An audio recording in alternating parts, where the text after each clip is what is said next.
So guys, जिन बच्चों का Madhya Pradesh police की अंतिम जो प्रवीणता सूची है, जो मेरिट लिस्ट है, उसमें चयन नहीं हो पाया है, उनके पास एक मौका है कि जो आपने आबकारी आरक्षक का फॉर्म भरा है वो भी आपका सेम ग्रेड, सेम लेवल और सेम जो है वेतन उसमें मिलना है। जॉब प्रोफाइल बस थोड़ा अलग है, उसमें प्रयास कर सकते हो। अगर आपके लिए जॉब, आपके लिए रोजगार अगर इम्पोर्टेंट है तो आप इसमें फोकस कर सकते हो। इसलिए भी कर सकते हो क्योंकि मध्य प्रदेश आबकारी आरक्षक का जो सिलेबस है वो 99% जो है सिमिलर है एमपी पुलिस कांस्टेबल्स के सिलेबस से। क्योंकि अगर मैं उसमें बात करूं तो उसमें आप देख सकते हैं कि सामान्य ज्ञान एवं तार्किक ज्ञान, और दूसरा है बौद्धिक क्षमता एवं मानसिक अभिरुचि, और तीसरा है विज्ञान एवं सरल अंकगणित। तो विज्ञान मतलब इसमें मैथ्स और रीजनिंग की अगर मैं बात करूं, शुद्ध आपके 65 से 70 नंबर कवर अप होने हैं। बाकी 10 से 15 नंबर आपके जो है साइंस से कवर होने हैं। साइंस में बायोलॉजी सेक्शन जो है ज्यादा पूछते हैं, लेकिन आपके विशुद्ध मार्क्स अगर आप प्राप्त कर सकते हैं, जो चीजें आप सॉल्व करके वहां पे आंसर दे सकते हैं, वो मैथ्स और रीजनिंग के आपके 65 से 70 नंबर होने वाले हैं। तो जो बच्चे जो स्कोर किए हैं एमपी पुलिस कांस्टेबल में 80 नंबर, 75 नंबर, तो वो यहाँ पे भी 75 से 80 नंबर स्कोर कर सकते हैं। और यहाँ पे ऐसा कोई फिजिकल का क्राइटेरिया भी नहीं है, फिजिकल के मार्क्स भी नहीं है, फिजिकल इतना डिफिकल्ट है भी नहीं। वो फिजिकल में क्या क्या होता है उस पर वीडियो बना भी चुका हूँ। और अभी आगे जब आप भर्ती हो जाओगे, आप जब पहले मतलब भर्ती नहीं मतलब जो पहला एग्जाम निकाल लोगे, तो उसके साथ ही मैं आपको वो वीडियोस देते रहूंगा। लेकिन फिलहाल आपको जरूरत है कि फोकस करने की, अपनी एनर्जी को रीबूस्ट करने की। और 2025 में अगर आप जॉब चाहते हैं तो आपको लगना पड़ेगा। अपनी तैयारियों में जो कमी है, टेस्ट पेपर लगाइए, मॉक टेस्ट लगाइए, और जहां पे नंबर कट रहे हैं वहां पे काम करो आप कि आपकी कमी कहां रह गई, ये प्रश्न मेरे से गलत कैसे हो गया, ये किस यूनिट का है, उस यूनिट पे मेहनत करो, उस कॉन्सेप्ट को क्लियर करो, उस फॉर्मूले को क्लियर करो।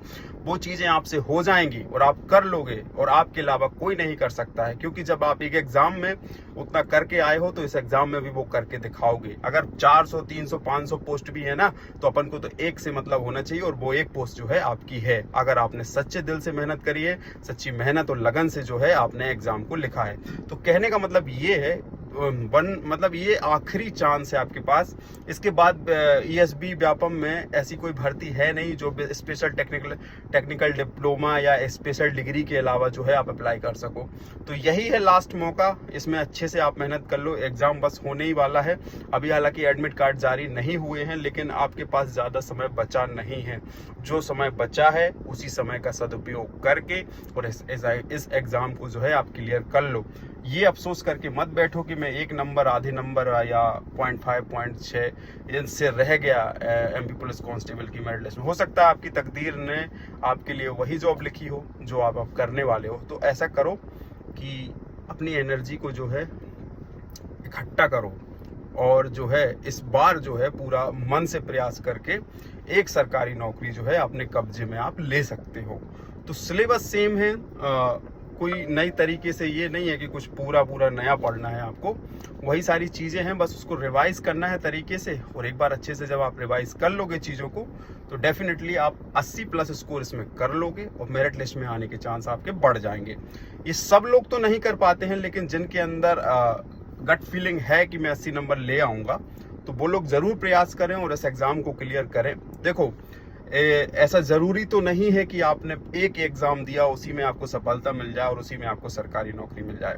Failure is the part of success. मतलब कहना चाहिए कि जब हमें सफलता मिलती है तो ऐसा नहीं है कि एक ही स्टेप में मिल जाती है। हम कई जगह घिसते हैं, कई जगह हमें प्रयास करने होते हैं, तब जाके हमें सफलता मिलती है। तो आप जब प्रयास करना ही बंद कर दोगे, आप जब एग्जाम में तरीके से अपना 100% देना ही बंद कर दोगे, तो फिर होना तो मुश्किल है। फिर भी एग्जाम आपके लिए है भी नहीं, क्योंकि आप नहीं करोगे तो कोई दूसरा बैठा है ना करने के लिए, अपना 100% देने के लिए, तो वो सीट आपसे छीन लेगा।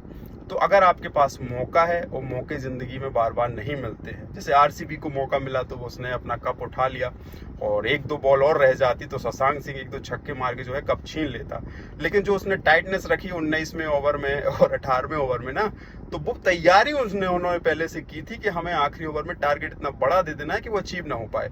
तो हमें भी इतना स्कोर कर देना है कि आप मेरिट लिस्ट से बाहर ना हो पाए। समझो बात को, एक दिन में नहीं, उनको 18 साल की तपस्या। आप समझो कि कितनी लगन। विराट कोहली जैसा वर्ल्ड बेस्ट क्रिकेटर, जो मतलब सारे आईसीसी टाइटल उसके नाम पे हैं। तो जब विराट कोहली जैसे महान क्रिकेटर को 18 साल लग सकते हैं आईपीएल चैंपियंस ट्रॉफी जीतने के लिए, तो आप 1-2 प्रयासों से ऐसे कैसे विचलित हो सकते हो?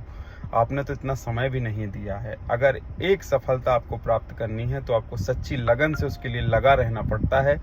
ये जीता जागता उदाहरण है आईपीएल की। आरसीबी 18 साल बाद जीती है, तो आपको तो 18 महीने भी नहीं हुए तैयारी करे।